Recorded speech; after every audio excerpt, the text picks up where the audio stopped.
Topic क्या हमारा, घातांक एवं करड़ी। यहाँ से भी क्वेश्चन पुटअप होते हैं और क्वेश्चन पुटअप ना हो तब भी कोई दिक्कत नहीं। हमें मैथ के जो रूल है वो यहाँ से बनते हैं। जैसे कि अभी आपने इससे पहले संख्या पद्धति पाठ पढ़ा था, उसमें बहुत सारे रूल सीखे थे, है ना। इसी प्रकार से घातों को कैसे जोड़ते हैं, कैसे घटाते हैं, कैसे उन्हें गुणा करते हैं उनकी, वो सब हम किस में सीखेंगे, घातांक और करणी में। ये पार्ट भी मोस्ट इंपोर्टेंट है गणित की जड़ बनाने के लिए। मैं आपको बता दूं, एक सरलीकरण है। कौन सा, एक सरलीकरण, एक घातांक करणी, दशमलव, भिन्न और संख्या पद्धति।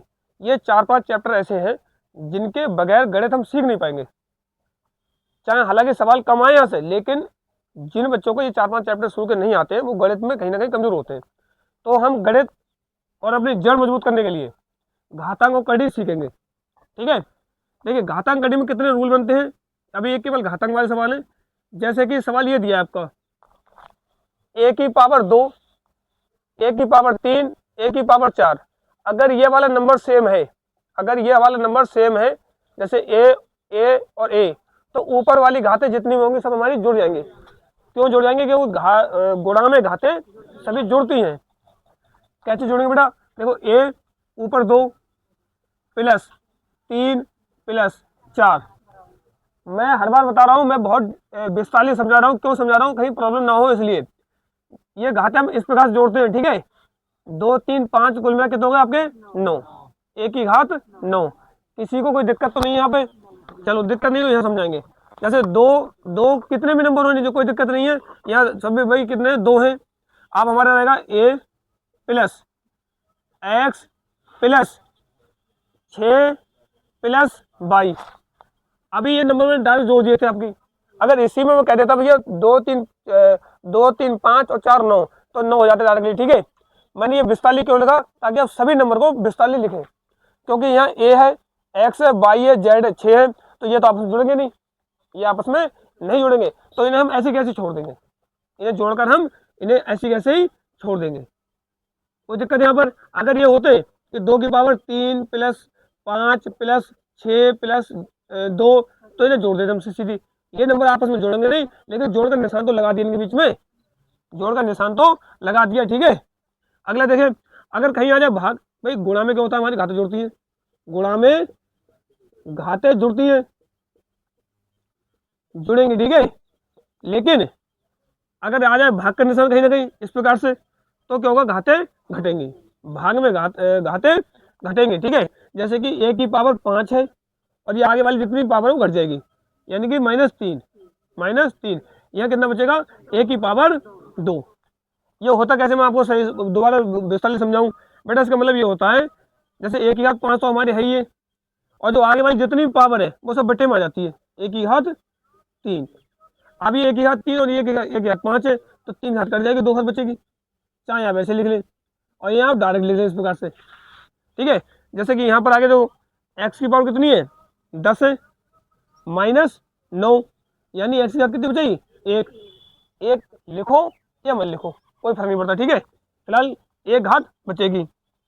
अब ये वाली कंडीशन बनेगी, x की पावर 2, फिर उसकी पावर 2, फिर उसकी पावर 5।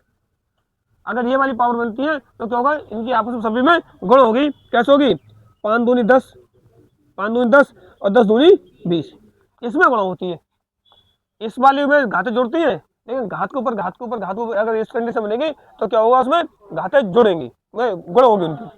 यानी 5 दूनी 10 और 10 दूनी 20, x की पावर 20, ठीक है। मुझे इसमें बताएंगे अब भाई इनका क्या होगा। अच्छा, इनकी एक विस्तार लिखो ने, x की पावर 2 था, गुणा 2 गुणा 5, 5 दूनी 10, 10 दूनी 20 हो गए हमारे, इस प्रकार से बने थे 20, ठीक है। तो इस सभी में क्या लिखूंगा, 7 की पावर x गुणा y गुणा z, ठीक है। यानी कि x की 7 की power x into y into z, ये वाली बात हम लिखेंगे। एक बात और समझ लेना साथ में, अगर ये 7 की power x into y into z है, तो इस समय अलग अलग कैसे लिख सकता हूँ, इस समय अलग अलग ऐसे लिख सकता हूँ बच्चों कि x 7 की पावर x इंटू वाई की पावर, ये नहीं लिखा जाएगा यहाँ पे, केवल हम इतना ही लिखेंगे, अभी वो आगे नहीं है। मैं देखो, अगर a स्क्वायर है, एक ही घात कितना 2 है, एक ही घात कितनी है 2 है। अगर एक ही घात 2 को मैं दूसरी तरफ लेके जाऊं, अगर एक ही घात 2 को मैं दूसरी तरफ लेके जाऊंगा तो ये पावर क्या हो जाएगी, माइनस में, पावर क्या हो जाएगी माइनस में। या फिर एक की घात -2 है, अगर उधर जाएगी तो प्लस में 2 हो जाएगी। ठीक है, ये सब नियम है घातांक के। ठीक है, अच्छे से नोट करना है। ए बटे बी पावर कितनी -2 है। अगर मैं ऐसा व्युत्क्रम लिख दूं, ये व्युत्क्रम नियम कहलाते हैं। ये कौन से नियम कहलाते हैं? व्युत्क्रम नियम भी कहलाते हैं। अब ये ए बटे बी है, ये क्या है? ए बटे बी की पावर -2 है। अगर ये नंबर चेंज हो गए, जैसे ए बटे बी था, बी बटे ए हो गया, यहाँ पे बी बटे ए, तो ये पावर माइनस की थी वो प्लस की हो जाएगी, और प्लस की होती तो माइनस की हो जाएगी। ठीक है, 7/5 7/5 है, 7/5, और यहाँ 5 पावर है। अगर ये मैं इसे व्युत्क्रम करूंगा तो 5/7 और पावर माइनस में हो जाएगी। अगर अगर ए की पावर n बराबर बी है, और ये वाली पावर मैं इधर लेके जाना चाह रहा हूँ, ये वाली पावर इधर, तो बेटा ये 1/n में जाएगी, दूसरी साइड में 1/n में जाएगी, यानी 1/, में जाएगी। जैसे 4 की पावर 5 है, यहाँ 8 है, तो 4 अच्छी रख इधर, इस पावर को उधर लेके आऊंगा तो 1/5। ठीक है, ये जितने भी था घातांक के जितने भी नियम है सब इसी में कवर है। कितने में? 2-3 मिनट में, ज्यादा। अगर ए की पावर 0 है तो मान 1 रहेगा, और 15 की पावर 0 है तब भी मान 1 रहेगा, 1005 की पावर 0 है तब भी मान 1 रहेगा, और अगर 10 1 लाख है, 4 लाख है, 5 लाख है, उनकी पावर 0 है तो सबका मान 1 ही रहता है। ठीक है, कोई भी संख्या है और कितनी बड़ी है और उसका मान, उसकी पावर जो 0 है तो उसका मान सदैव 1 ही होगा। ठीक है, चलिए, तो अभी आपने घातांक सीख लिए थे, और जो करने के सवाल जो पेपर में आते हैं मोस्ट इंपोर्टेंट ये वाले सवाल हैं। ये बच्चों सवाल बहुत ही ज़्यादा सवाल पूछे जाते हैं, और इसमें यूपी पुलिस में और रेलवे में, एसएससी जीडी में ये मोस्ट इंपोर्टेंट सवाल है। ये इस पार्ट से जो पीछे मैंने समझाया था उसमें से बहुत कम चांस है सवाल आए, लेकिन यहाँ से बहुत अधिक चांस होते हैं सवाल पेपर में आते हैं। क्यों आते हैं? कि सभी सवाल एक तरह लगते हैं बिल्कुल देखने में, ये करने कैसे, तो मैंने सारे सवाल एक साथ लिख लिए। आप अंतर समझ लेना, क्या क्या अंतर है, क्या क्या अंतर नहीं है इनमें। ठीक है, चलिए देखिए, एक सवाल होगा संख्या 12 12 12 और सभी में प्लस प्लस लगा हुआ है, लास्ट में इन्फिनिटी लगा हुआ है। 30 30 लास्ट में इन्फिनिटी, 110 110 लास्ट में इन्फिनिट है ना, और यहाँ 56 56 भी है लास्ट में, मतलब संख्या सेम है बिल्कुल हर जगह, लेकिन प्लस माइनस बीच में आ रहा है, और यहाँ देखिए यहाँ भी संख्या सेम है, लेकिन यहाँ ना प्लस का चिन्ह ना माइनस का चिन्ह बीच में, सेम 11 11 है लेकिन कोई चिन्ह नहीं है। यहाँ संख्या सेम भी है लेकिन कोई इन्फिनिटी नहीं है यहाँ पे। तो इन छोटी छोटी बातों पर ध्यान देना है। मेन सवाल कैसे कैसे बनेगा, जैसे कि सवाल अगर इस प्रकार का बने तो आप देखेंगे यहाँ पर ये 12 + 12 + 12 रूट इस प्रकार से बनना है, इन्फिनिट तो बात चल रही है। तो हमें करना क्या है, किसी एक संख्या को, कोई भी 12 है, जब 12 उठा लेंगे हम, तो 12 के टुकड़े करेंगे हम, 12 के टुकड़े करेंगे बेटा, 12 के टुकड़े। 12 टुकड़े दो प्रकार के हो सकते हैं बच्चों, 12 का 12 भी हो सकता है, यानी 3 चौक 12 भी हो सकता है, 6 दूनी 12 भी हो सकता है, इतने हो सकते हैं, है ना, इतने फैक्टर हो सकते हैं। अब हमें कौन सा फैक्टर उठाना है जिसका अंतर 1 हो। जैसे भाई 12, हालांकि अंतर तो 12 का 12 तो इसमें भी आ रहा है, लेकिन इनका अंतर 1 हो जाए, इनका अंतर कितना 11 है, 6 दूनी 12, अंतर कितना 4। मैंने संख्या वो उठानी है जिसमें अंतर 1 हो, अंतर 1 हो, तो 3 × 4। अब इसमें से एक आंसर है इसका, इसमें से एक आंसर है। अब आंसर का आंसर कैसे होगा, अगर संख्या यहाँ प्लस में है सब तो बड़ी संख्या, और अगर संख्या माइनस में होती तो माइनस छोटी वाली संख्या, तो इसका आंसर कितना होगा बेटा 4, इसका आंसर। बात समझ आ रही है। सवाल देखें यहाँ पे 30 है 30 है 30 है, तो 6 पंजे 30, 6 पंजे 30, भैया 6 को 5 का अंतर 1 है, संख्या उठा ली, प्लस में सभी तो संख्या नंबर 6, इसका आंसर। ठीक है, 110 110 110, 11 ढाई 110, 11 ढाई 110, संख्या अंतर 1 आ गया, कोई दिक्कत नहीं है।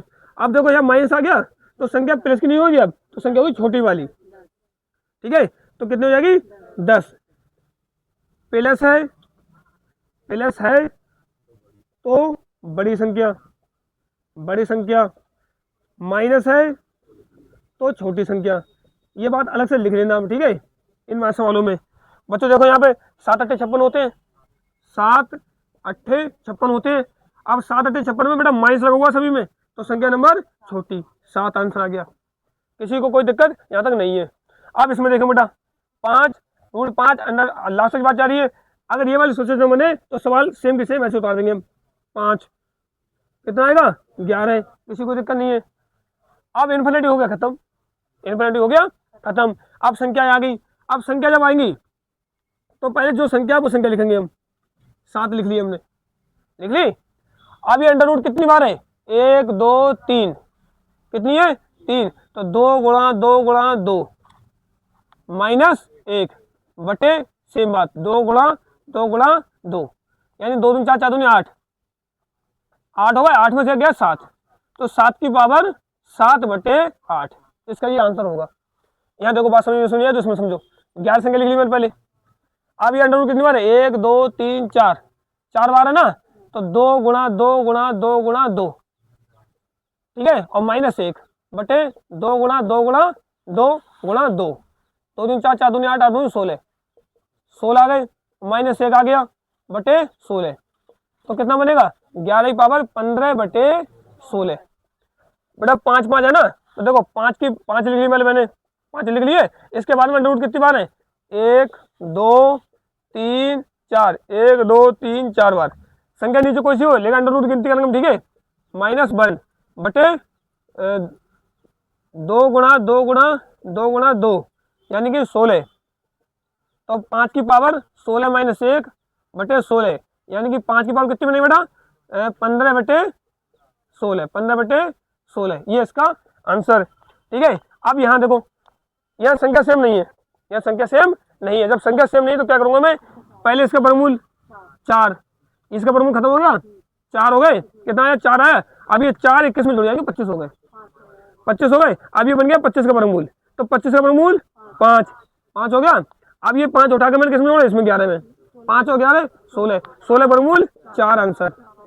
यहाँ देखो 49 है, 49 है, अब 49 का वर्गमूल कितना होता है 7, 7 को उठाया मैंने इसमें जोड़ दिया, यहाँ होगा 64, 64 किसका वर्गमूल बन गया 8 का, 8 का बना।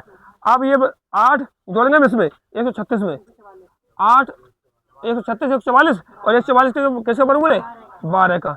ये सब सवाल मोस्ट इंपोर्टेंट है, 2-3 बार वीडियो देख लेना तो समझ में आ जाएंगे, ठीक है, और नोट्स बनाना प्रॉपर तरीके से लिखिए।